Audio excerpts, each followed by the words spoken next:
Raúl, hay muchas preguntas obviamente y habrá en los próximos días. Me parece interesante, en primer lugar, explicar qué es una expropiación, que no es una nacionalización. La expropiación es en derecho público la posibilidad de que el Estado, digamos, tome una empresa privada compensándola. Exactamente, Juan. Hay dos aspectos del proyecto de ley que va al Congreso que se combinan. Uno es justamente la expropiación del 51% de las acciones de YPF y el otro es la declaración de utilidad pública para toda la actividad que tiene que ver con los recursos petroleros y gasíferos. O sea, ¿se le paga a Repsol? Exactamente, porque digamos la combinación es que una cosa justifica la otra. ¿Por qué una expropiación? Bueno, tiene que haber una necesidad de utilidad pública, no se puede expropiar cualquier cosa por un capricho o por simplemente la intención de un gobierno. En este caso, la declaración de utilidad pública establece que este producto, el petróleo y el gas, como tiene tanta dependencia de la actividad económica de esto, no puede ser un producto que esté sometido a las leyes, a las supuestas leyes del mercado, y mucho menos cuando hay un monopolio en estos mercados,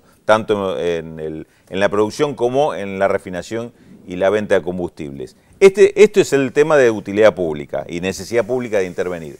El tema de la expropiación es decir, bueno, acá hay una empresa que está integrada, que domina todos los sectores que componen esta actividad. Bueno, esa empresa tiene que volver a ser del Estado, por lo menos el manejo, el control de la empresa tiene que ser del Estado. Por eso es la expropiación del 51%. Expropiación que es una compra del Estado, es decir, sí es una compra compulsiva forzada a Repsol, claro, que concretamente aparte en el proyecto se dijo que son las acciones de Repsol las que se van a comprar.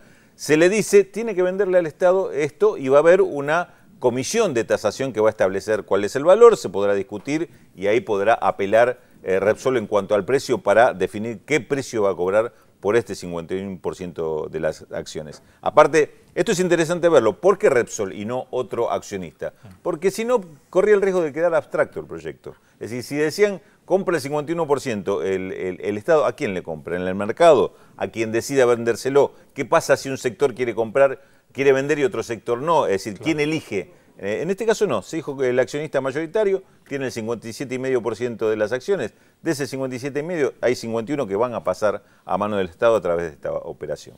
Luis, el senador de alguna manera lo anticipó, pero aparentemente tendrían el número para tener un dictamen favorable a este proyecto. Sí, yo creo que en eso no van a tener problemas. Yo creo que en el discurso de la presidenta lo que se estaba poniendo en evidencia, y por eso le preguntaba eso yo al senador, una pregunta que a lo mejor parecía un poco tonta, pero en el discurso de la presidenta lo que se traslucía era la necesidad de que la decisión que se tomara formara parte de una política de Estado. O sea, que no fuera, porque la historia de YPF, se creó YPF, se privatizó YPF y ahora se vuelve a recuperar YPF. ¿Cuál es la perspectiva? ¿Otra vez se va a privatizar más adelante YPF? La idea que estaba en el discurso de la presidenta era de que esta política que se comienza a desarrollar a partir de ahora sea una política de Estado y por eso en el proyecto está incluido que para volver a modificarla en el futuro necesitaría más de los 2/3 de los votos en el Congreso. Y yo creo que hizo un aporte. Como una reforma constitucional casi. Claro, y ella hizo ese paralelismo y creo que adelantó una especie de aporte a esa especie de confluencia, si se quiere. Por eso le preguntaba yo eso al senador Fernández, cuando ella dijo, bueno, en esta historia tuvimos todos que ver. Yo no soy peronista solamente cuando me parece bien, sino también cuando me parece mal.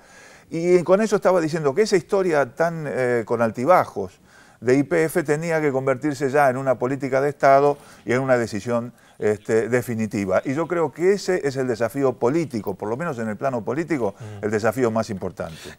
Hablábamos, bueno, Luis decía los vaivenes de YPF. En esos vaivenes se muestra claramente en las barras comparativas cómo fue decreciendo, aumentando los dividendos y bajando las reservas. Exactamente. Con respecto a esta historia reciente de YPF, hoy hubo algunos aportes importantes que hizo la Presidenta de la Nación, repasando algunos los datos que podemos también verlos, si te parece, Juan, porque ha trabajado la producción para poder expresar esto claramente en un gráfico. Esto es la distribución del capital accionario de YPF hoy, donde el grupo Repsol, como te decía antes, tiene el 57,4%.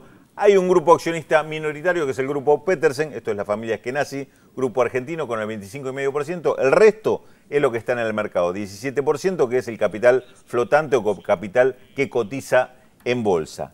Esta composición es la que va a cambiar a través de la expropiación. Sobre esa parte celeste del grupo Repsol es donde opera la expropiación. 51% de ese 57,4% va a pasar al sector público.